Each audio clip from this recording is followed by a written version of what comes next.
Students, आज अपन पढ़ेंगे jet 2018 का पेपर सोल्व करेंगे। सबसे पहला क्वेश्चन, वह है क्रिया जिससे पादपों में चूषण बल बनाकर रसारोहण करना है। वह ऐसी कौन सी क्रिया है जिसके द्वारा अपन पादपों में चूषण बल बनाकर रसारोहण कर सकते हैं? वह क्रिया होगी वाष्पोत्सर्जन। ठीक है, यह तो हो गया इसका आंसर। इसके अलावा इन दो में से क्या आंसर बनेगा? आपको पूछ सकता है कि विसरण की क्रिया होती है निष्क्रिय।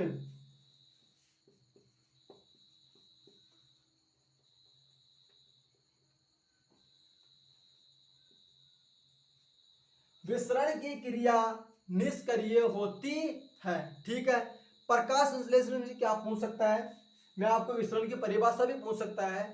ठोस, गैस और द्रव, इनका स्थानांतरण उच्च सांद्रता से निम्न सांद्रता की ओर होना विसरण कहलाता है। या आपको यह पूछ सकता है, या इसके अलावा आपको यह भी पूछ सकता है कि सब्जी में गंध आती है या जो गर्म सब्जी होती है वो किसके कारण आता है? विसरण के कारण।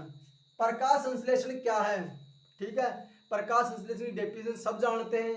प्रकाश संश्लेषण होता किन में? स्वपोषी में। ये क्वेश्चन बन सकता है। ठीक है, इसके अलावा और क्या बन सकता है प्रकाश संश्लेषण में से? मान लीजिए पादप है, उस पर इतना सूर्य गिरता है, सूर्य की किरणें गिरती है, उनमें से कितना परसेंटेज जो प्रकाश है ना वो प्रकाश संश्लेषण में सहायक होता है? 0.2% प्रकाश की विकिरणें ही प्रकाश संश्लेषण करेगी। ठीक है, ये एक नंबर क्वेश्चन कंप्लीट। अब बात करेंगे क्वेश्चन नंबर 2। अब पढ़ेंगे अपन क्वेश्चन नंबर 2। बैंगन का लघु पर्णी रोग होता है। यह होता है माइकोप्लाज्मा के द्वारा। ठीक है, यह तो सीधा सीधा क्वेश्चन आएगा। इसके अलावा आपको एक बात और पूछ सकता है कि माइकोप्लाज्मा का एक विशेष लक्षण क्या होता है? ये क्वेश्चन ये भी बन सकता है।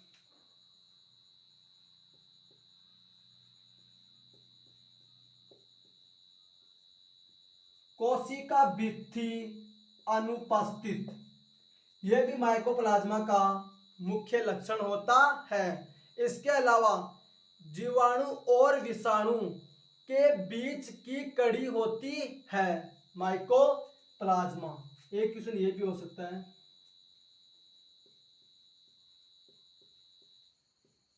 जीवाणु व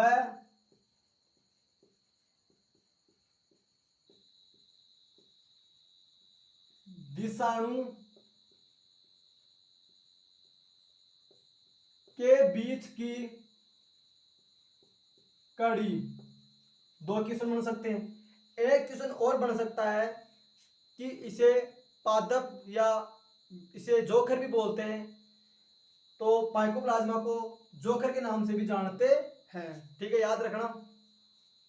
अब पढ़ते हैं अपन जीवाणु के बारे में कि जीवाणु से क्या क्वेश्चन बन सकता है। देखिए, ये आपके एग्जाम में तीनों दे रखे हैं बसद में, इसीलिए मैं समझा रहा हूं ताकि इनमें से भी आपके क्वेश्चन बन सके। जीवाणु, बात करें अपन जीवाणु में क्या क्या क्वेश्चन बन सकता है। जीवाणु से एक क्वेश्चन यह आ सकता है कि नींबू में सिट्रस बीमारी होती है जीवाणु के द्वारा। नींबू में सिट्रस, नींबू में सिट्रस नामक बीमारी ज़ैंथोमोनास सिट्राई द्वारा होती है। जीवाणु का नाम भी लिख देता हूं।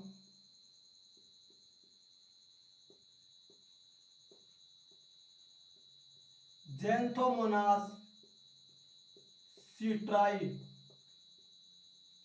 अब बात आती है विषाणु में से क्या क्वेश्चन बन सकता है। विषाणु में से एक क्वेश्चन यह बनेगा कि जो विषाणु है तो कौन सी भाषा का शब्द है? लैटिन। एक चीज तो यह याद रखिए आप विषाणु में से। दूसरा क्वेश्चन और क्या बन सकता है विषाणु में? विषाणु में यह बन सकता है कि पादपों में कौन कौन सी बीमारी होगी। एक तो टीएमवी, टोबैको मोजेक वायरस, ये विषाणु के द्वारा होगी। इसके अलावा लीफ कर्लिंग,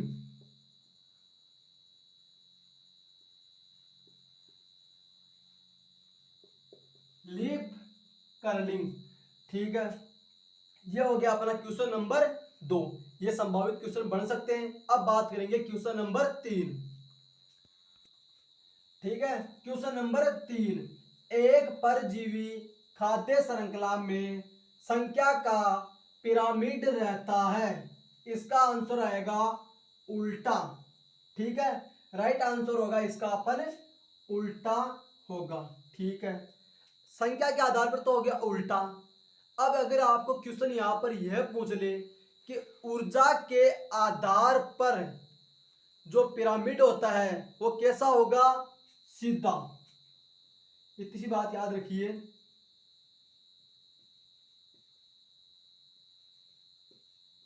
ऊर्जा के आधार पर हमेशा कैसा होगा, सीधा होगा, ठीक है। इसके अलावा बेसिक बता देता हूं। घास का मैदान, वन, इनमें जो पिरामिड होता है वो हमेशा सीधा होगा। ये क्वेश्चन कंप्लीट। अब पढ़ेंगे अपन क्वेश्चन नंबर 4। 4 क्वेश्चन क्या कह रहा है यह पढ़ेंगे अपन। 4, पुनर्योगज की जैव प्रौद्योगिकी में आणविक कैंची किसे कहते हैं।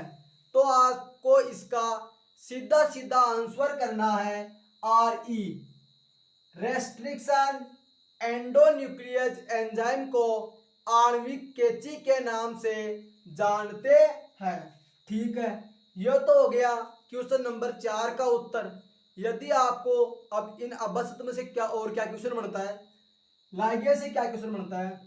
मान लीजिए आपको क्वेश्चन पूछ लिया गया कि डीएनए खंडों को जोड़ने वाली एंजाइम लाइगेज,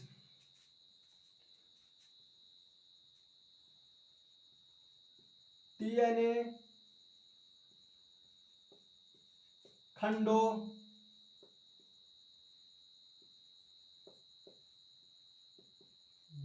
खंडों को जोड़ना ये लाइगेज करती है। न्यूक्लियस एंजाइम क्या करती है, क्वेश्चन आ जाए कि ऐसी एंजाइम जो न्यूक्लिक एसिड का अपघटन करती है, न्यूक्लिक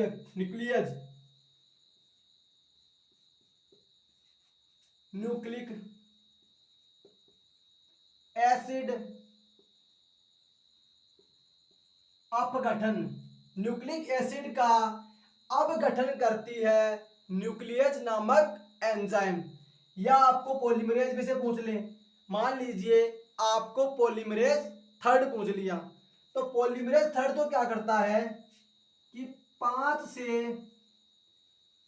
3 देश दिशा में क्या करता है, बहुलकीकरण, ठीक है। पॉलीमरेज थर्ड, या आपको थर्ड नहीं देकर पॉलीमरेज फर्स्ट दे तो बता देता हूं क्या होता है। मान लीजिए आपको पॉलीमरेज फर्स्ट दे दिया, तो आपको हमेशा याद रखना है पॉलीमरेज फर्स्ट क्या करती है, आरएनए प्राइमर हटाना, आरएनए प्राइमर को हटाती है, ठीक है। लाइगेज डीएनए खंडों को जोड़ती है, न्यूक्लिक एसिड का अपघटन करती है। पॉलीमरेज थर्ड 5 से 3 दिशा में बहुलकीकरण करेगी, जबकि पॉलीमरेज फर्स्ट आरएनए प्राइमर को हटाएगी, और इसका आंसर होगा रेस्ट्रिक्शन एंडोन्यूक्लियस एंजाइम या RE, ठीक है। अब पढ़ेंगे question number 5। Question number 5, Rajasthan में उपस्थित वन, ठीक है। इसका आंसर आएगा राजस्थान में किस प्रकार के वन है। राजस्थान में शुष्क वन होते हैं, ठीक है। ये तो इसका आंसर। अब इन तीनों के बारे में बताता हूं। डेल्टा वन होते हैं ना, डेल्टा वन, उनमें क्या क्या पाया जाता है। एक तो मैंग्रोव वनस्पतियां होती है, मैग्रो वनस्पतियां पाई जाती है डेल्टा वन में। फिर ये तो हो गई। इसके अलावा एक और पाई जाती है सुंदरी वन, सुंदरी, ठीक है, सुंदरी वन, ठीक है। तो क्वेश्चन ये भी आ सकता है कि डेल्टा वनों में सर्वाधिक होते हैं, कौन से पादप सर्वाधिक होते हैं? सुंदरी, सर्वाधिक। जो सुंदरी वन होते हैं वो डेल्टा वनों में होते हैं और सबसे ज्यादा होंगे, ठीक है। अगला क्वेश्चन, सदाबहार वन क्या होते हैं? क्या आ सकता है? ऐसे पादप जिनमें पत्ते हमेशा रहते हैं, साल भर पत्ते रहते हैं। इनमें जो पत्तियां होती है वो कभी झड़ती नहीं है, वो साल भर ही रहती है। पहली चीज, पत्तियां साल भर, साल भर, साल भर रहेगी। एक क्वेश्चन तो ये हो गया। इसके अलावा और क्या पूछ सकता है? सदाबहार वन में कौन कौन से पादप पाए जाते हैं? कोकोनट और पाइन, ये सदाबहार वन में पाए जाते हैं, ठीक है। अब आता है मानसूनी वन क्या होता है? मानसूनी वन क्या होता है? ऐसे वन, बता देता हूं एक बार, शुष्क और उष्णकटिबंधीय वन भी इन्हें बोलते हैं। तो जो मानसूनी वन है उन्हें क्या बोलते हैं, थोड़ा सा बता देता हूं। शुष्क व उष्ण कटिबंधीय वन, इनको बोला जाता है। मानसूनी वन को और क्या बोलते हैं या किस नाम से जानते हैं? शुष्क और उष्णकटिबंधीय वन के नाम से जानते हैं। एक क्वेश्चन ये पूछ सकता है कि मानसूनी वन होते हैं ना, वो कौन सी जगह होते हैं या कौन से देश में होते हैं? दक्षिणी पूर्वी एशिया, दक्षिणी पूर्वी एशिया, दक्षिणी पूर्वी एशिया में पाया जाता है। अब पढ़ेंगे अपन क्वेश्चन नंबर 6। अब पढ़ेंगे क्वेश्चन नंबर 6। पादप उत्तक संवर्धन में या पादप उत्तक संवर्धन हेतु कीटाणुहीन वातावरण प्राप्त करेंगे, ऐसी विधि का नाम बताइए कि जिससे अपन ऐसा वातावरण प्राप्त कर सके जिसमें कीटाणु की हानि हो चुकी हो, उसमें कीटाणु नहीं हो। ऐसी विधि होगी लेमिनर हेयर फ्लो विधि। इस विधि के द्वारा अपन कीटाणुहीन वातावरण प्राप्त कर सकते हैं, ठीक है।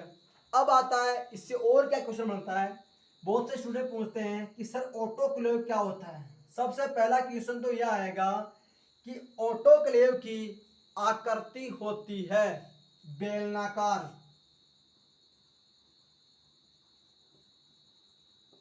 बेलनाकार होगी, ठीक है।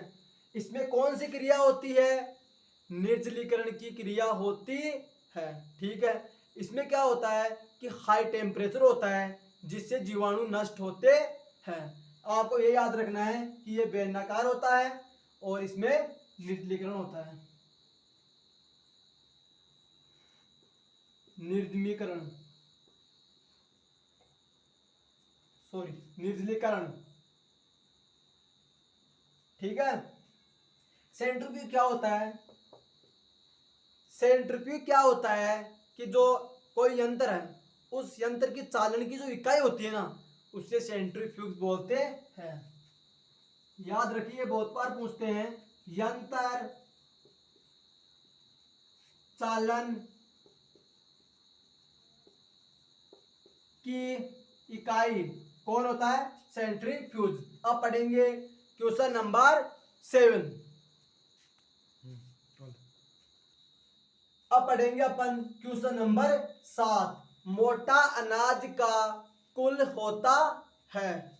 सब जानते हैं कि अनाज कौन से कुल में आते हैं, पोएसी कुल में। ठीक है, इसका आंसर होगा पोएसी। ठीक है, अब क्या बात आती है कि पोएसी नहीं देकर कोई दूसरा नाम पूछ ले, या यह पूछ ले कि पोएसी का अन्य नाम। आपको करना है ग्रेमनी। इसमें कौन कौन आता है, धान, मक्का और गेहूं। यह सब कौन से कुल में आएंगे, पोएसी कुल में। ठीक है, अब बात करें फेबेसी कुल की। फेबेसी कुल का दूसरा नाम होता है, क्वेश्चन पहुंच सकता है कि फेबेसी कुल का अन्य नाम लेग्यूमिनेसी। फेबेसी का अन्य नाम होता है लेग्यूमिनेसी। लेग्यूमिनेसी। ठीक है, इसका उदाहरण भी पूछ सकता है आपको, चना। ठीक है, चना फेबेसी कुल का सदस्य होता है। फेबेसी का अन्य नाम होता है लेग्यूमिनेसी। आपको पूछ ले कि सोलेनेसी कुल के सदस्य, तो एक ट्रिक याद रखना, सब्जी वाले जितने भी पादप होते हैं ना, वो सारे कौन से होते हैं, सोलेनेसी, सब्जी वाले। ठीक है, उदाहरण भी लगा देता हूं, टमाटर और आलू जैसे कि, और भी सब्जी वाले लगभग सोलेनेसी कुल में आएंगे।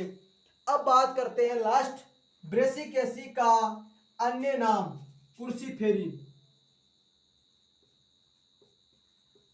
कुर्सीफेरी। ठीक है, इसका उदाहरण हो गया सरसों। ठीक है, याद रखना, फेबेसी का अन्य नाम लेग्यूमिनेसी, पोएसी का अन्य नाम ग्रेमिनी जिसमें धान, मक्का और गेहूं आएगा, सोलेनेसी में सब्जी वाले टमाटर और आलू, और ब्रेसिकेसी का अन्य नाम होगा कुर्सीफेरी, इसमें कौन आएगा, सरसों। अब पढ़ेंगे क्वेश्चन नंबर 8। क्वेश्चन नंबर 8, आवर्तविजी की विशेषता होती है। तो आपको डायरेक्ट करना है, आवर्तविजियों की विशेषता यह होती है कि जो बीज होते हैं वो फलों में बंद होंगे। यह हो गया इसका आंसर। आवर्तविजी की विशेषता होती है कि बीज फलों के अंदर होंगे। ठीक है, आवर्तविजी की एक विशेषता और होती है, वो भी बता देता हूं। एक विशेषता होती है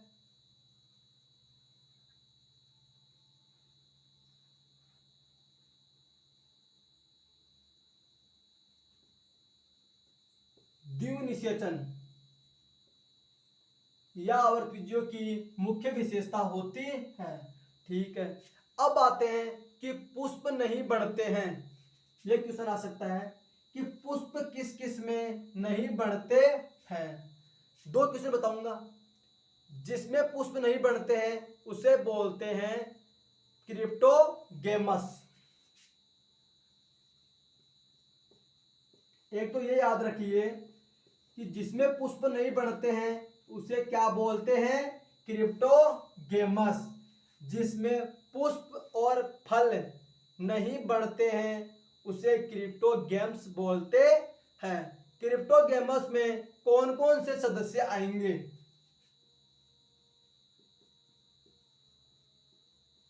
ब्रायोफाइटा व टेरिडोफाइटा।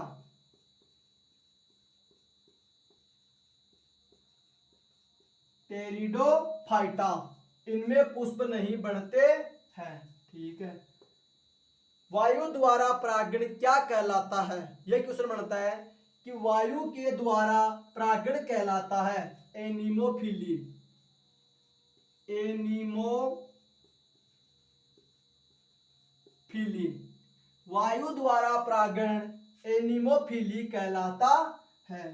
ठीक है, अब एक क्वेश्चन और बन सकता है कि नगन पुष्प होते है जिम्नोस्पर्म में।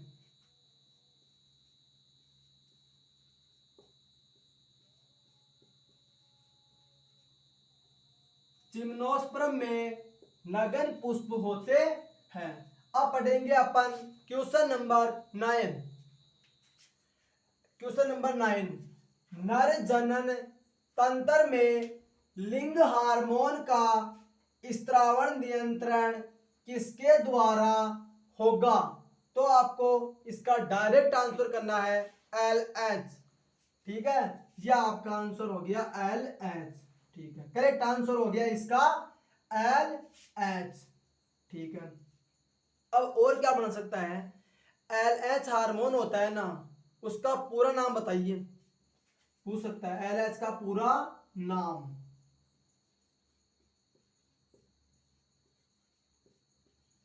Luteinizing hormone. ठीक है, यह कौन सी ग्रंथि से स्रावित होगा? पीयूष ग्रंथि। ठीक है, दो बात याद रखना, LH पीयूष ग्रंथि के द्वारा स्रावित होगा, LH का पूरा नाम होगा ल्यूटिनाइजिंग हार्मोन। ठीक है, अगर आपको पूछ ले कि FSH का पूरा नाम,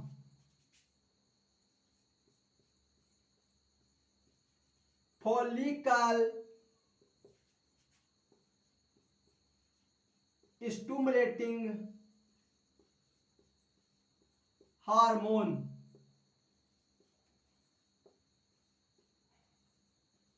फॉलिकल स्टिमुलेटिंग हार्मोन। जीएच का तो लगभग सभी जानते हैं कि ग्रोथ हार्मोन होता है। अब पढ़ेंगे अपन क्वेश्चन नंबर 10। ठीक है, क्वेश्चन नंबर 10 की चर्चा। क्वेश्चन नंबर 10 मानव वृद्धि हार्मोन है। ठीक है, जीएच ग्रोथ हार्मोन होता है, वो मानव वृद्धि हार्मोन होता है, या HGV ह्यूमन ग्रोथ। ठीक है, अब पढ़ते हैं क्वेश्चन नंबर 11। रक्त स्कंदन में जरूरी कारक है कैल्शियम। ठीक है, क्वेश्चन यह भी आ सकता है कि रक्त का रंग लाल होता है। लाल रंग किसके कारण होगा? HB हीमोग्लोबिन के कारण होगा। रक्त का रंग लाल हीमोग्लोबिन के कारण होगा, जिसको HB से दर्शाते हैं। ठीक है, द्विनिषेचन क्या है? नर युग्मकों का त्रिशल्यन क्या कहलाता है? द्विनिषेचन। ठीक है, अब त्रिशल्यन का मतलब क्या होता है? दो तो होंगे ध्रुवीय केंद्र और एक होगा अंड युग्मक। त्रिशल्यन बता देता हूं क्या क्या होगा। दो तो होंगे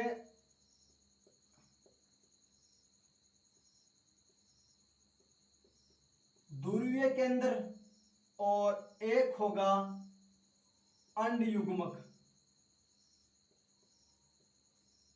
ठीक है, तब जाकर त्रिशल्यन बनता है। दो ध्रुवीय केंद्र और एक अंड युग्मक सलित होगा, तब जाकर इसका निर्माण होगा।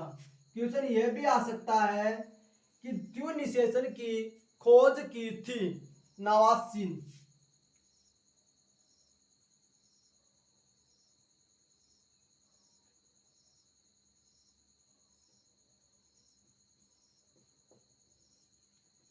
नावास्चिन नाम के वैज्ञानिक ने इसकी खोज की थी। ठीक है, अब बात आ सकती है कि खोज इसकी किस पर हुई थी? इसकी खोज हुई थी एक आवर्तबीजी था, फ्रिटिलेरिया लिलियम।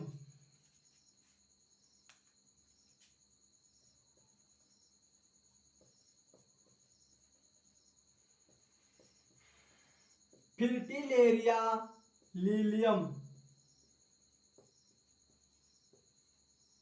जो क्या था? एक आवर्तबीजी।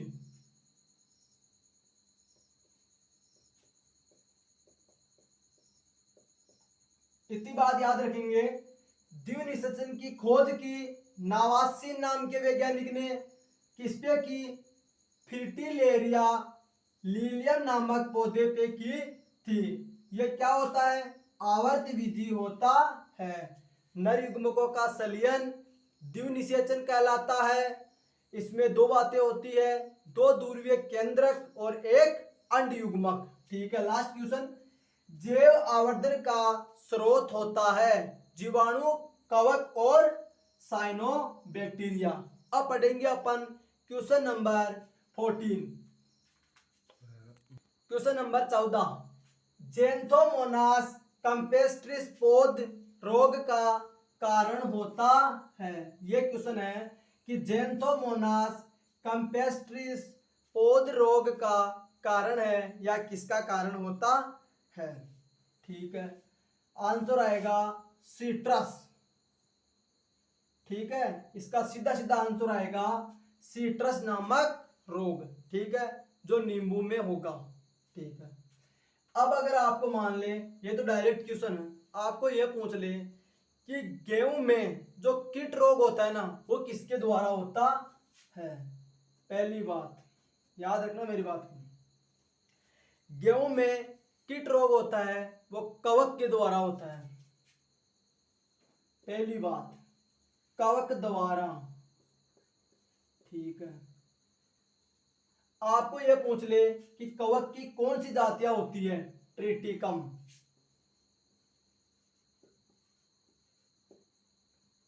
ट्रिटिकम,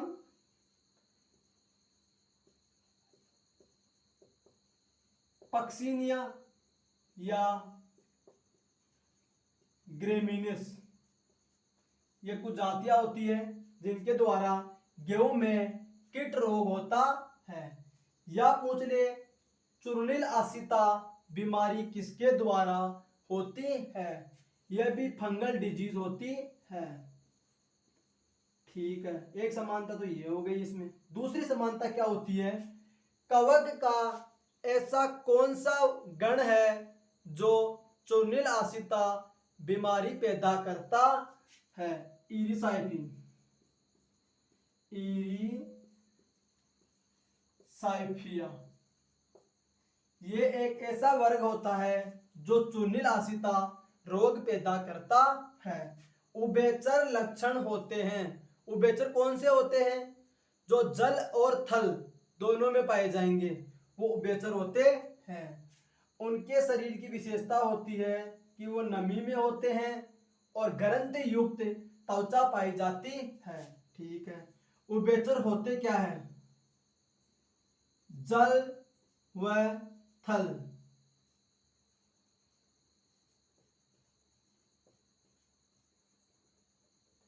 जल व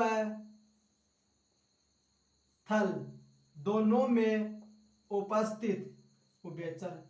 एग्जाम्पल याद रख लेना इसका, ब्रायोफाइटा, ब्रायोफाइटा। ठीक है, अब पढ़ेंगे अपन क्वेश्चन नंबर 16। पर्यावरण की दृष्टि से सुरक्षित व प्रभावी कीट नियंत्रण विधि होती है। पर्यावरण की दृष्टि से सुरक्षित व प्रभावी कीट नियंत्रण विधि, फेरोमोन ट्रैप, यह सबसे सुरक्षित विधि होती है। सिलेंट्रेटा की विशेष दंश कोशिकाओं को क्या कहते हैं। क्वेश्चन है, सिलेंट्रेटा की विशेष दंश कोशिकाओं को क्या बोलते हैं। निमेटोसिस्ट, इसका आंसर आएगा निमेटोसिस्ट। अगला क्वेश्चन, खपरा व बीटल के जीवन चक्र की वह अवस्था जो अनाज को हानि पहुंचाती है, कौन सी अवस्था होगी? लार्वा अवस्था। यह अनाज को हानि पहुंचाती है। अब पढ़ेंगे अपन अगले क्वेश्चंस। क्वेश्चन नंबर 20, वह माइट जो मानव में परजीवी होता है तथा इसके अलावा इसके बीज का कारक भी होता है, सार्कोप्टिस। ठीक है, यह मानव में एक ऐसी माइट जो मानव में परजीवी होती है, इसके अलावा इसके बीज का कारक होती है, सार्कोप्टिस। प्राणी जगत का वर्गीकरण आधारित होता है। प्राणी जगत का जो वर्गीकरण होता है वो संगठन स्तर पर, सममिति देह गुहा पर आधारित होता है। पढ़ते हैं क्वेश्चन नंबर 23। विटामिन B2 किससे प्राप्त होगी? हरी पत्तीदार सब्जियों से विटामिन B12 प्राप्त होगी। केचुए में टिप्सोल, याद रखिए, टिप्सोल किस खंड के बाद उसका विस्तार होगा? तो आंसर आएगा 26वें खंड के बाद इसका विस्तार होगा। Question number 24। बाजरे का हरित बाली रोग होता है, स्क्लेरोस्पोरा ग्रेमिनिकोला के द्वारा होगा। अब पढ़ेंगे आगे क्वेश्चन 26। एंजाइमा शब्द दिया, एंजाइम शब्द दिया कुहने नाम के वैज्ञानिक ने। ठीक है, एक क्वेश्चन ये पूछा जाता है, बेसिकली एक ये भी पूछा जाता है कि एंजाइमा होती है प्रोटीन, याद रखिए, एंजाइमा प्रोटीन होती है। ठीक है, question number 27। Left handed DNA होगा, लेफ्ट हैंडेड डीएनए होगा, यानी जो बाया डीएनए होता है वो होगा जेड डीएनए। ठीक है, ये तो हो गया इसका आंसर। एक बात बताता हूं, इसके अलावा या मुख्यतः डीएनए होता है राइट हैंडेड।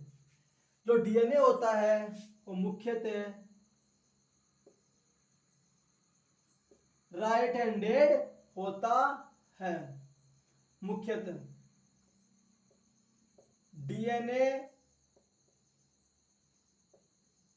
मुख्यतः राइट हैंडेड होता है, लेकिन जेड डीएनए की बात करें तो वो लेफ्ट हैंडेड होता है। Question number 28। ट्राइकोडर्मा ग्रेनेरिया का बोटनिकल नहीं सामान्य नाम बताना है। ट्राइकोडर्मा ग्रेनेरियम का सामान्य नाम होता है, या ट्राइकोडर्मा ग्रेनेरियम किसका सामान्य नाम होगा? खपरा। ठीक है, जो अनाजों में होती है। राइबोसोम की 70S उप इकाई होती है, 16S आरएनए, याद रखिए 16S आरएनए। राइबोसोम की 40S उप इकाई होती है। यूकेरियोटी में टीसीए साइकिल कहाँ होगा? माइटोकॉन्ड्रिया के मैट्रिक्स में, माइटोकॉन्ड्रिया के मैट्रिक्स में होगा।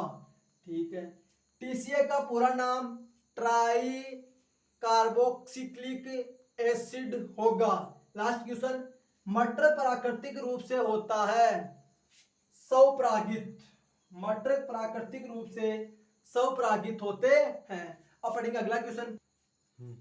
स्टूडेंट्स, अब पढ़ेंगे प्राकृतिक ऑक्सीजन होती है IAA, ये प्राकृतिक ऑक्सीजन होती है। ठीक है, IAA से और क्या क्वेश्चन बन सकता है? IAA का पूरा नाम, या तो पूरा नाम इंडोल एसिटिक एसिड।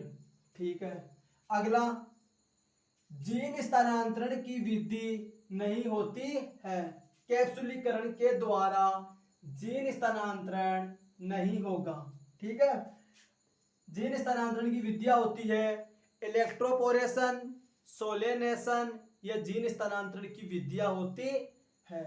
ठीक है, क्वेश्चन नंबर 34। कोशिका के मुख्य आरएनए भाग पाया जाता है, कहाँ पर पाया जाता है? यह पाया जाता है कोशिकाओं के राइबोसोम में पाया जाता है।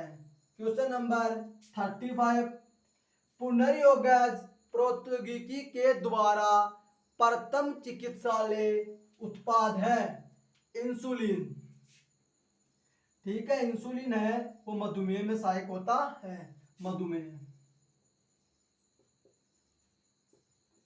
मधुमेह रोग का निदान होता है।